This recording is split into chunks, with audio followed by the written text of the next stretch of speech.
இந்தியாவிலேயே மிகச்சிறந்த மாநிலமாக விளங்கி கொண்டிருக்கிறது தமிழ்நாடு தான்.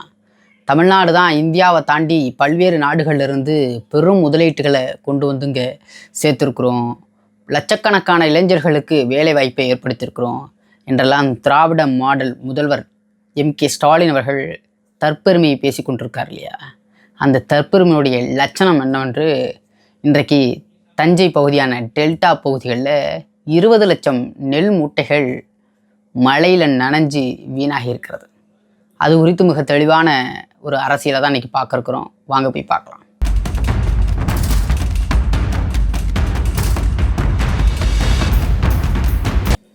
அனைவருக்கும் வணக்கம்.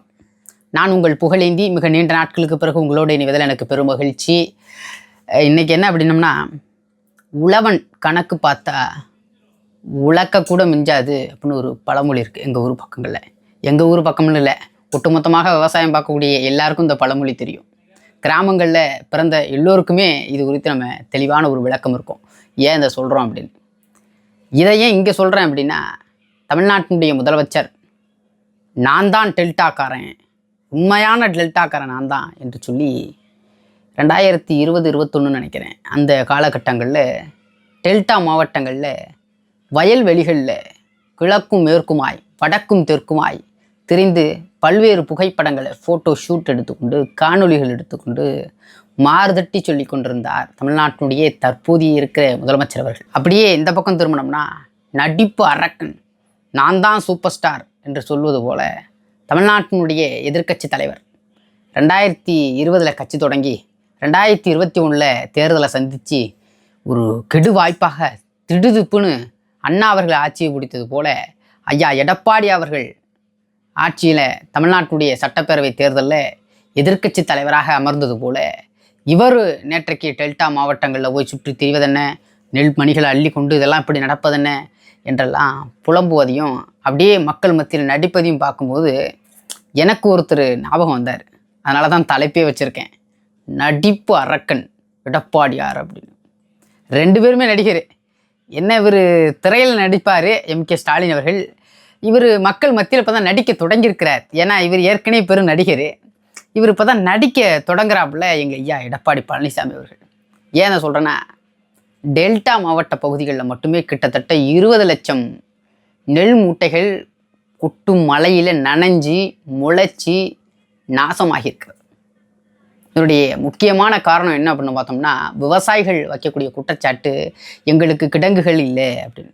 அதை தாண்டி விவசாயிகள்ட்ட நாம் நேரடியாக விசாரித்த போது அவங்க என்ன சொல்கிறாங்க அப்படின்னா, ஒரு மூட்டைக்கு இந்த நெல் கிடங்குகளில் இந்த நேரடி கொள்முதல் நிலையங்களில் 40 ரூபா வாங்குறாங்க, எங்கள் மூட்டையை உள்ளெடுத்து வைக்க போச்சு பராமரிக்க பாதுகாக்க அப்படின்னு சொல்லி.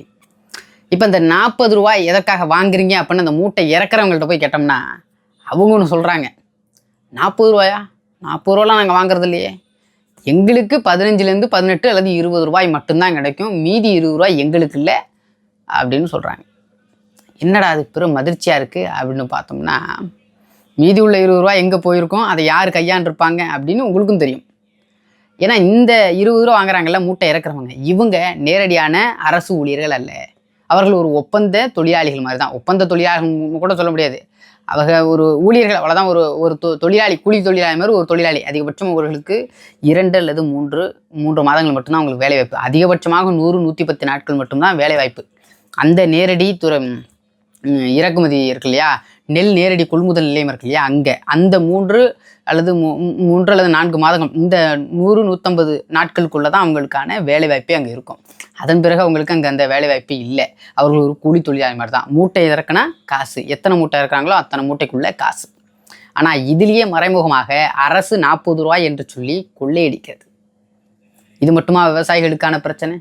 மூட்டையை கொண்டு வந்து அரும்பாடுபட்டு நெல்லை விதைச்சி படும் கஷ்டப்பட்டு வெயிலில் வேர்வது நீ சொட்ட கால்நடையாக நடந்து உரக்கடைக்காரனுக்கு பதில் சொல்லி, உழவு ஓட்டிவனுக்கு பதில் சொல்லி, அவங்ககிட்ட கடனுக்கு மருந்தை வாங்கி இவங்ககிட்ட கடனுக்கு உழவு ஓட்டி, இந்த உழவு ஓட்டுபவர்கள்ட்ட கூட வட்டி இருக்காது. ஆனால் அந்த நெல் மணிகளை விதைக்கிறதுக்கு, இந்த நெல்லை விதைக்கிறதுக்கு உரம் போடுவோம், நல்லா வரும் நெல் அப்படின்னு சொல்லி மூட்டை ஏக்கருக்கு 300 மூட்டை வரும், 200 மூட்டை வரும் அப்படின்னு சொல்லி கணக்கை சொல்லி பொய்ய சொல்லி இந்த மருந்தை கொட்டு அந்த மருந்தை கொட்டுன்னு 2ஆம் உலகப் போரில் வெடிக்காத குண்டு அந்த மருந்துகளை கொண்டு வந்து இங்கே போடுறான் இல்லையா, இந்த வெடி மருந்து, இந்த மருந்து இருக்கு இல்லையா, இந்த மருந்து வாங்குற கடை இருக்குல்ல, இவன் இன்னைக்கு ஒரு ஏக்கருக்கு 10,000 ரூபா செலவாகுதுன்னா மருந்து மட்டுமே 8,000 ரூபாய்க்கு வாங்கியிருக்கான் அப்படின்னா, இந்த 8,000 ரூபாய் மட்டுமே அடைக்கக்கூடிய சூழல் உழவர்களுக்கு இருக்கான்னா இல்லை.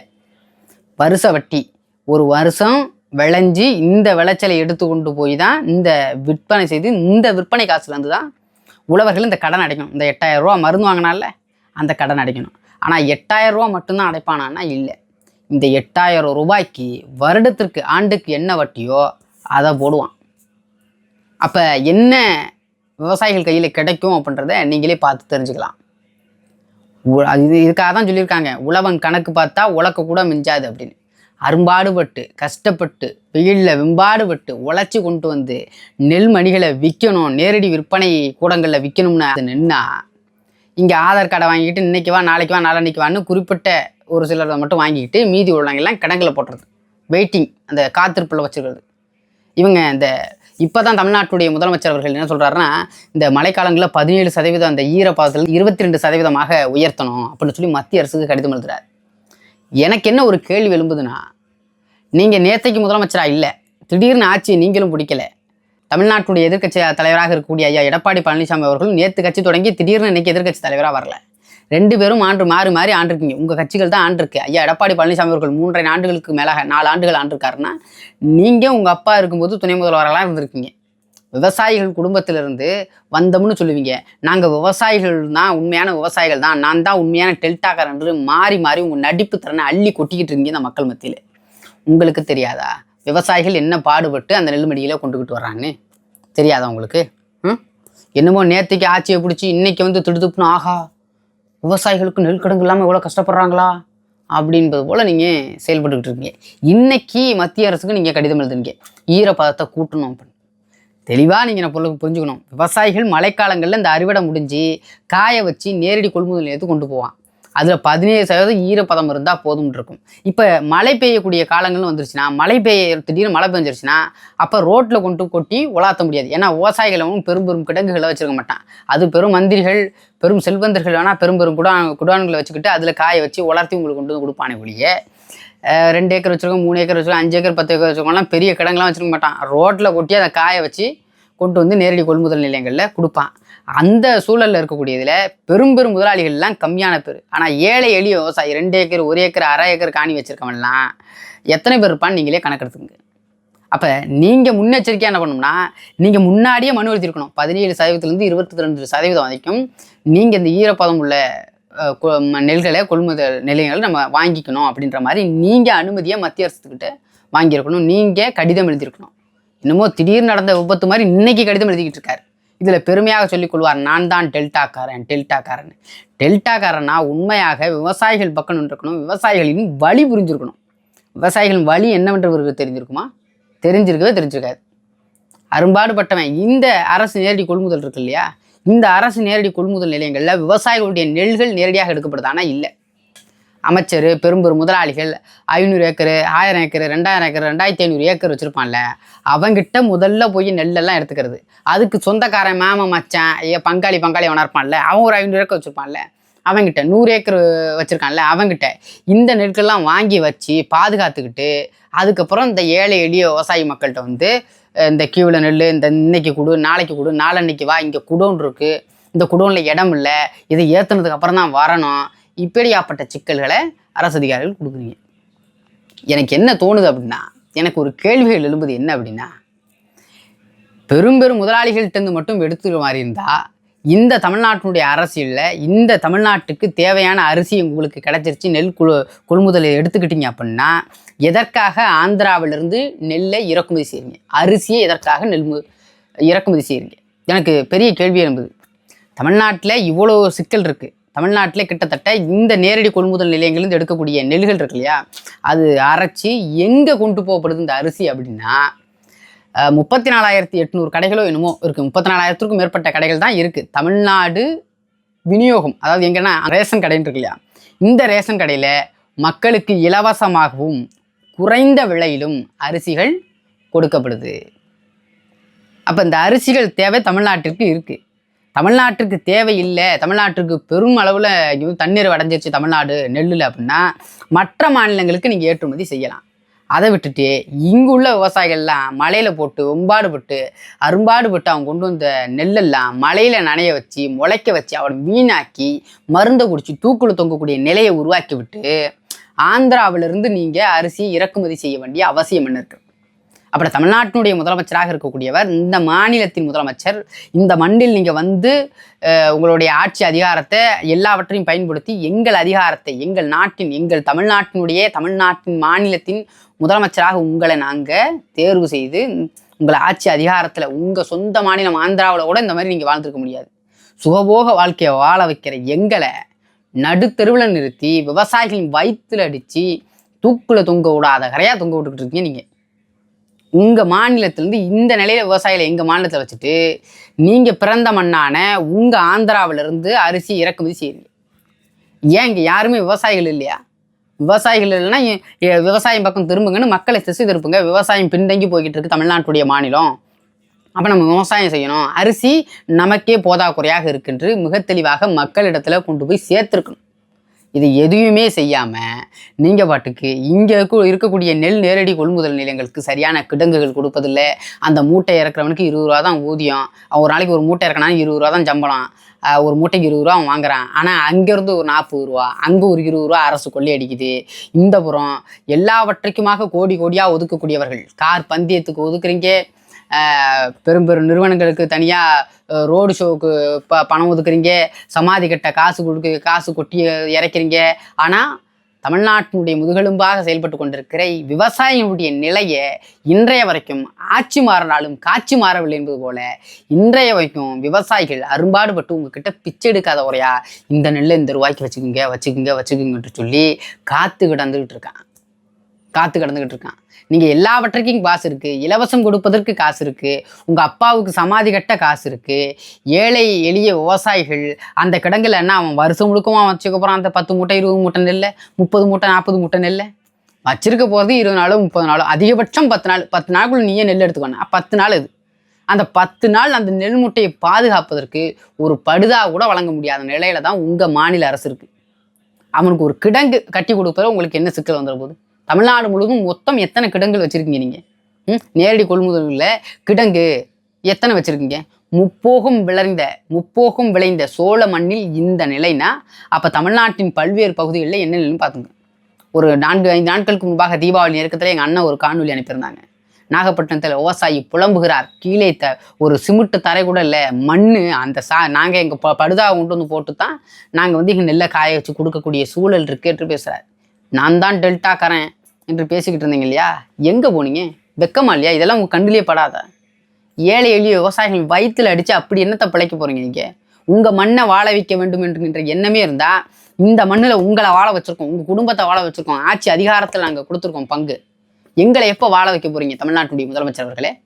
அதை தாண்டி நேற்றைக்கு என்னமோ கட்சி தொடங்கி திடீர்னு இன்னைக்கு எதிர்கட்சி தலைவராக வந்தது போல தமிழ்நாட்டின் எதிர்கட்சி தலைவர் எடப்பாடி பழனிசாமி அவர்கள் அப்படியே நெல்லள்ளி பார்க்குறாங்க, மக்கள்கிட்ட குறை கேட்குறாங்க, திடீர்னு தென் மாவட்டங்களுக்கு டெல்டா மாவட்டங்களுக்கு பயணம் செய்கிறாங்க. என்ன இதெல்லாம்? எதிர்கட்சிக்கும் ஆளுங்கட்சிக்கும் உள்ள வித்தியாசம் என்னன்னா சின்ன வித்தியாசம் தான். நீ எதிர்கட்சியாக இருக்கக்கூடியங்க ஒரு சட்டத்தையோ ஒரு இதையோ நிறைவேற்ற முடியாது. ஆனால் ஆளுங்கட்சியாக இருக்கும் ஒரு சட்டத்தை நிறைவேற்ற முடியும். அதிகாரம் அதிகபட்சம் 20% தான் எதிர்கட்சிக்கும் ஆளுங்கட்சிக்கும் உள்ள அதிகாரமே. காவல்துறை இதை செய்யுங்கன்னா எதிர்கட்சி சொல்லும் பொழுது அவர் போய் கைது பண்ணுங்க, இந்த மாதிரி நடவடிக்கை எடுங்கன்னு கோரிக்கை வைக்க முடியும் சட்டமன்றத்தில். அது நிறைவேற்றப்படும், அது மக்கள் மத்தியில் பேசப்படும், அது அதிகாரப்பூர்வமாக ஒரு அழுத்தம் கொடுக்கப்படும். ஆளுங்கட்சியாக இருக்கக்கூடிய அதை நிறைவேற்ற முடியும். அந்த இடத்துல தான் இருக்குது. அப்போ எதிர்கட்சியின் தலைவராக இருக்கக்கூடிய மதிப்பிற்குரிய ஐயா எடப்பாடி பழனிசாமி அவர்கள் நீங்கள் முதலமைச்சராக இருக்கும்போது நீங்கள் அடிக்கல் நாட்டின நீங்கள் கிடங்குகள் கட்டி கொடுத்தவை எத்தனை? இது நேற்றைக்கு வந்தது இல்லையா? திடீர் ஒரு விபத்து இல்லையே? திடீர்னு ஒரு மழை பெய்யலையே? திடீர்னு மழை பெஞ்சு திடீர்னு வீணாகலையே நெல் மூட்டைகள்? காலமாக நடந்துக்கிட்டு இருக்கு. 60 ஆண்டு கால திராவிட ஆட்சியில் இது தொடர்ச்சியாக நடந்துகிட்டு இருக்கு. இன்னமும் இவர் திடீர்னு எதிர்கட்சி தலைவராக வந்தது போல இவர் அப்படியே இந்த நடிப்பு அரக்கன்னு ஒருத்தர் சுற்றுவாப்புல. அவர் மாதிரி அப்படியே நடிப்புகள் அப்படியே அள்ளி தெளிக்கிறாப்புல. சாமி இப்படி ஒரு நடிப்பா என்பது போல தான் இருக்கு. நம்ம மிக தெளிவாக நீங்கள் சிந்திக்கணும் இல்லையா?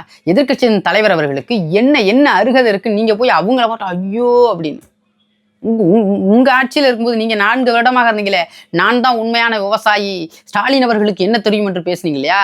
நீங்கள் உண்மையான விவசாயி தானே. விவசாயிகள் பக்கம் உங்கள் பார்வை திரும்பி இருக்க வேண்டாமா? ஏன் திரும்பலை? அப்போ தேர்தல் நேரம் வருது, அதனால உங்களுக்கு இந்த அக்கறை. வாக்கு அரசியல் மட்டுமே குறிவைத்து நகர்த்தப்படுகிறது. மக்கள் வாக்கு அரசியலுக்காக வேட்டையாடப்படுகிறார்கள்.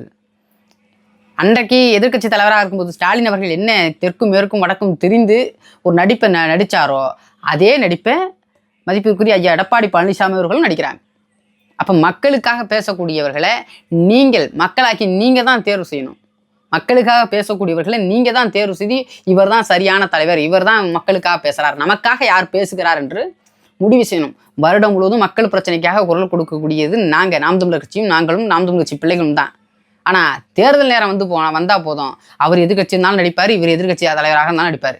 ஸ்டாலின் அவர்கள் ஏற்கனவே ஒரு நடிகர் தான், இப்போ தான் நடிக்க தொடங்கியிருக்காரு ஐயா எடப்பாடி பழனிசாமி அவர்கள். தேர்தல் நேரம் வந்து நடிக்க ஆரம்பிச்சிடுவாங்க. நேற்றைக்கோ இன்றைக்கோ விவசாயிகள் பிரச்சனை இது இல்லை, இன்னும் பல்வேறு குற்றச்சாட்டுகளை வைக்கிறாங்க.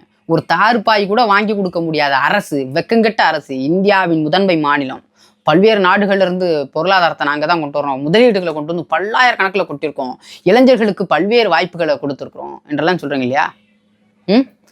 உங்கள் மாநிலத்தில், உங்கள் நாட்டில், உங்கள் மாநிலத்தில் மாநில விவசாயிகள் தூக்கிட்டு தற்கொலை செய்து கொண்ட நிலையில் வச்சுருக்கீங்க. கொஞ்சமும் வெக்கம் இல்லாமல் மாறு தொட்டி கொண்டு பெருமையை பீத்திக்கிறீங்க. இதுதான் இன்றைய இருக்கக்கூடிய நிலைமை. மாறி மாறி நடிப்பவர்கள் மத்தியில் உண்மையான பிள்ளைகள், நாம் தமிழர் கட்சியின் பிள்ளைகள் நாங்கள் களத்திற்கு வந்து கொண்டிருக்கிறோம். தொடர்ச்சியாக உங்களோடு தான் பயணிக்கிறோம், உங்களோடு தான் இருக்கிறோம். இந்த முறையேனும் நீங்கள் தெரிந்து புரிந்து செயல்படுவீங்கன்னு நம்புகிறோம். பல்வேறு செய்திகளோடு மீண்டும் உங்களோடு இணைகிறேன். நன்றி, வணக்கம்.